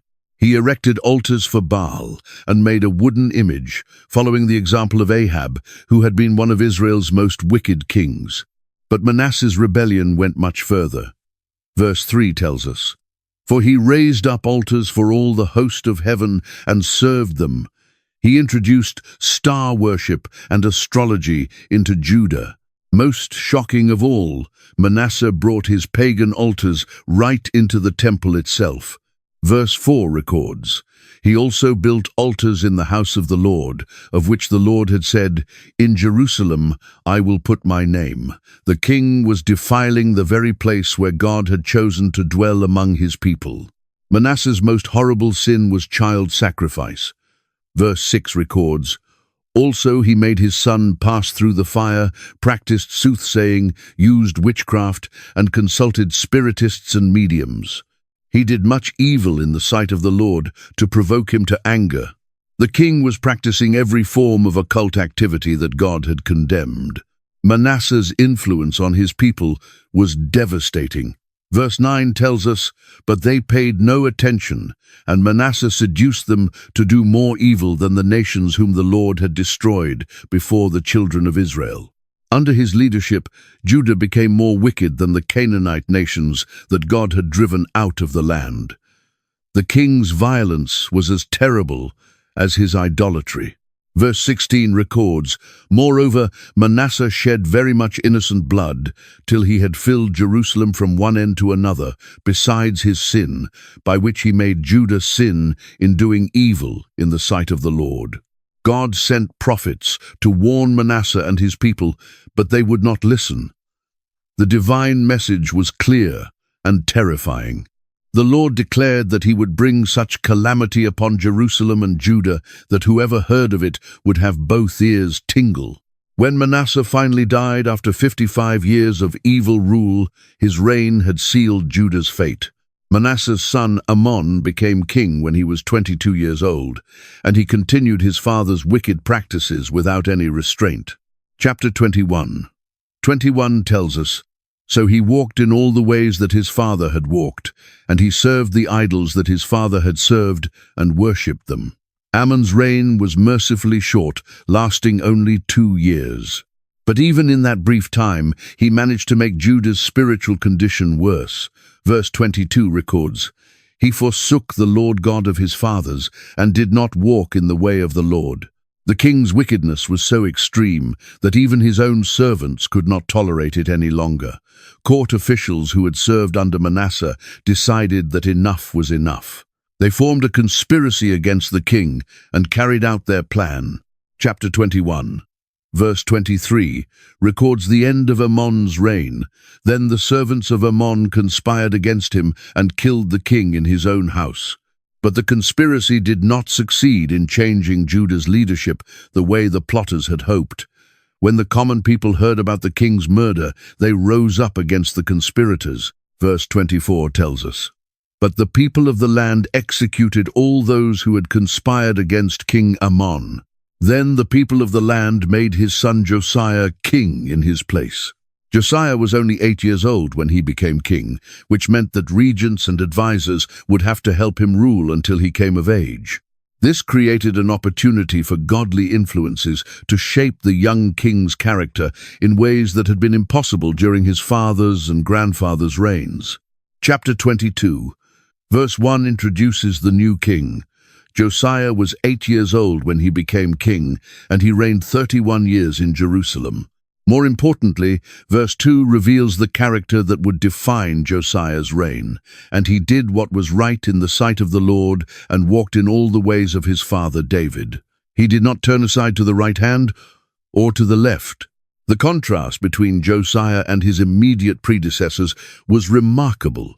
While Manasseh and Amon had led Judah into the worst idolatry and violence in the nation's history, Josiah would become one of the most righteous kings who ever lived. The hope that came with Josiah's coronation was the first good news Judah had experienced in over 50 years. As Josiah grew older and took more personal control of his kingdom, he began to see the terrible condition of the temple that his grandfather and father had defiled and neglected. In the 18th year of his reign, when he was 26 years old, the king decided to repair the house of the Lord.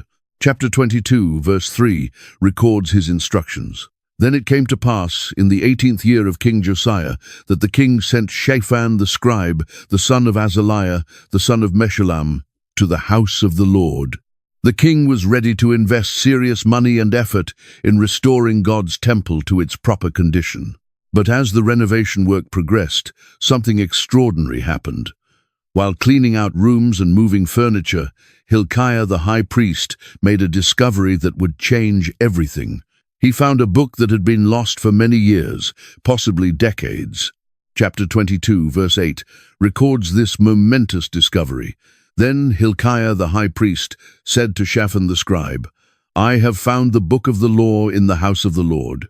And Hilkiah gave the book to Shaphan, and he read it. This was likely the original copy of the law that Moses had written, or at least a very ancient copy that contained God's commands to his people. When Shaphan returned to give his report to the king, he mentioned the discovery almost casually. After telling Josiah about the progress of the temple repairs, he added in verse 10, "Then Shaphan the scribe showed the king, saying, 'Hilkiah the priest has given me a book.' And Shaphan read it before the king. The impact on Josiah was immediate and overwhelming. As he heard God's word being read aloud, the king realized how far Judah had strayed from the Lord's commands. Verse 11 describes Josiah's reaction. "Now it happened when the king heard the words of the book of the law that he tore his clothes." This was a sign of deep grief and repentance. Josiah immediately called for spiritual counsel. He sent a delegation to inquire of the Lord about what they had discovered. The delegation went to Huldah the prophetess, who lived in Jerusalem. God spoke through this woman to give his response to the king's inquiry. Huldah's prophecy was both terrifying and comforting. She confirmed that God's judgment on Judah was certain and could not be avoided. But the prophetess also had a personal message for King Josiah. Because his heart was tender and he had humbled himself before the Lord when he heard God's words, God had heard him. Verse 20 records the promise, "Surely, therefore, I will gather you to your fathers, and you shall be gathered to your grave in peace, and your eyes shall not see all the calamity which I will bring on this place." Armed with God's word and the prophet's message, King Josiah launched the greatest spiritual revival in Judah's history. He began by calling all the people together to hear the newly discovered book of the law. Chapter 23, verse 2 tells us, "The king went up to the house of the Lord with all the men of Judah, and with him all the inhabitants of Jerusalem, the priests and the prophets, and all the people, both small and great. And he read in their hearing all the words of the book of the covenant, which had been found in the house of the Lord."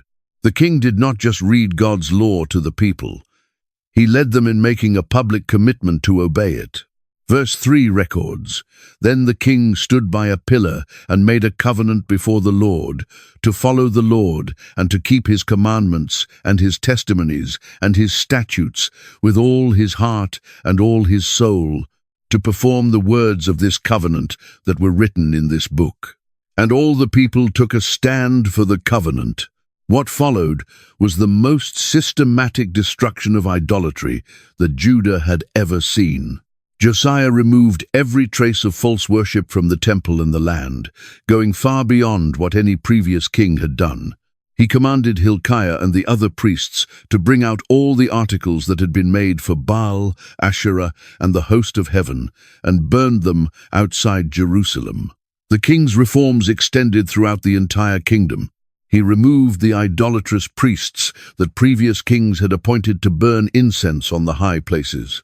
He brought all the priests from the cities of Judah and defiled the high places where they had burned incense, from Geba to Beersheba. Josiah even tore down the high place at Bethel that Jeroboam had built when he first led Israel into sin. The king's zeal for God's honor was complete and uncompromising. He destroyed mediums, spiritists, household gods, idols, and every abomination that was found in the land of Judah and in Jerusalem. Josiah also restored the Passover celebration to its proper place in Judah's worship. Chapter 23, 22 records. Such a Passover surely had never been held since the days of the judges who judged Israel, nor in all the days of the kings of Israel and the kings of Judah. The Bible's evaluation of Josiah was the highest praise that could be given to any king. Verse 25 tells us, "Now before him there was no king like him, who turned to the Lord with all his heart, with all his soul, and with all his might, according to all the law of Moses, nor after him did any arise like him."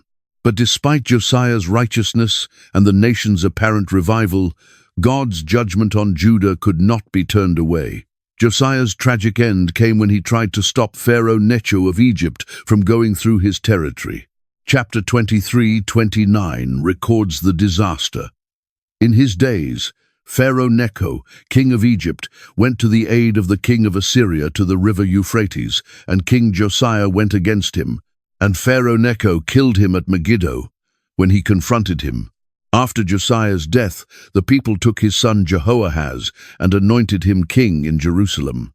But the new king's reign would last only 3 months before Judah's independence came to an end. Chapter 23 verse 32 tells us, "And he did evil in the sight of the Lord, according to all that his fathers had done. Pharaoh Necho put Jehoahaz in prison and made his brother Eliakim king, changing his name to Jehoiakim. Jehoahaz was taken to Egypt as a prisoner, where he died. This began the pattern of Judah's kings being controlled by foreign powers. Jehoiakim reigned for 11 years, marked by tribute payments and foreign domination. During his reign, Nebuchadnezzar, king of Babylon, came up against the kingdom, and Jehoiakim became his servant for 3 years. Then he rebelled, bringing devastating consequences. When Jehoiakim died, his 18-year-old son Jehoiakim became king, but his reign lasted only 3 months before Nebuchadnezzar came up against Jerusalem with his army. The young king surrendered, and Nebuchadnezzar carried away 10,000 captives, including all the princes, mighty men, craftsmen, and smiths. The temple treasures were also taken to Babylon. Nebuchadnezzar made Jehoiachin's uncle Mattaniah king, changing his name to Zedekiah. This would be Judah's final king.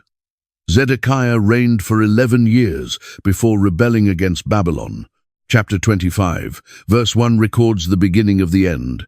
Now it came to pass in the 9th year of his reign, in the 10th month, on the 10th day of the month, that Nebuchadnezzar, king of Babylon, and all his army came against Jerusalem and encamped against it, and they built a siege wall against it all around. The siege lasted for over a year, bringing unimaginable suffering. Finally, the city wall was broken through. Zedekiah tried to escape but was caught. They killed his sons before his eyes, then put out his eyes and carried him to Babylon. Nebuzaradan, the captain of the guard, completed the destruction. Chapter 25, verse 9 records, "He burned the house of the Lord and the king's house. All the houses of Jerusalem, that is, all the houses of the great, he burned with fire. The temple was completely destroyed, and the remaining people were deported to Babylon. Yet in the midst of complete destruction, there was one small sign of hope." Chapter 25, 27-28. Record that in the 37th year of Jehoiachin's exile, evil Merodach, king of Babylon, released him from prison and spoke kindly to him. This small act of mercy suggested that God had not completely forgotten his people or his promises to David. If this journey through 2 Kings opened your eyes to something new about God's character, his justice, or his mercy, I would love for you to hit that subscribe button and join our community of people who are passionate about discovering the Bible like never before. And here is my challenge to you. Share this video with someone who needs to hear these incredible stories. Whether it is a friend who has never read the Bible, a family member going through tough times, or someone who thinks the Old Testament is boring, show them that God's Word is alive, relevant, and absolutely fascinating. Your share could be exactly what someone needs to see God's power and faithfulness in a whole new way. So hit that share button, subscribe for more biblical adventures, and I will see you in the next video where we will continue exploring God's amazing Word together. Until next time, keep discovering the Bible like you have never seen it before.